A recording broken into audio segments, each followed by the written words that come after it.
It's been a long day for the people in 3rd Nephi. When Christ descended from the clouds in 3rd Nephi 11, he then invited them to one by one come forward and feel the prints of the nails in his hands and feet and thrust their hand into his side. There are, as we will learn, 2,500 people there. If every one of them took just 10 seconds with the Savior, that would have been just under 7 hours. Following that, he calls the 12. Following that, he instructs them on baptism and the doctrine of Christ.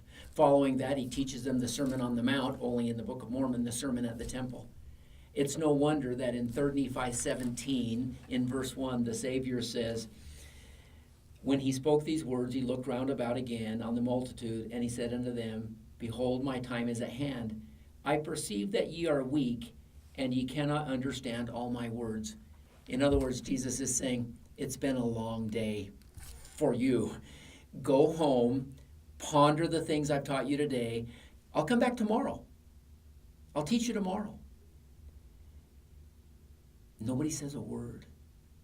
I'm sure you could have heard a pin drop. And Jesus looks at them, and nobody's turned to their homes. Nobody's turned away. Nobody's turned their back on the Savior. But they're, verse 5, with tears in their eyes, they look steadfastly at him. They just stared at him with that look of, please don't go, please don't. But nobody dared say anything. And Jesus' heart swells with compassion. And he says, verse 7, Have ye any sick among you? What a stupid question. Have ye any sick among you?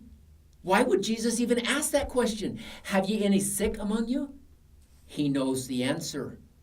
Because hours earlier, one by one, every individual in that group came to him, including the lame and the blind and the lepers and the maimed and the halt. Every single person came and touched him, but he didn't heal them when they came. At the end now of this long day, Jesus says, have ye any sick? And he doesn't just say blind and halt and maimed and lepers. I think he includes anyone who is hurting inside, anyone who's lost a loved one and that void needs to be filled. But it says they came forward one by one, and the last part of verse 9, he did heal them, every one, as they were brought to him. But the day doesn't end there. With this miraculous healing of every single ill person among them, he calls their children, verse 11, and they came forward. And in verse 21, one by one, he lays his hands on their head and he blesses every single child. What an incredible day.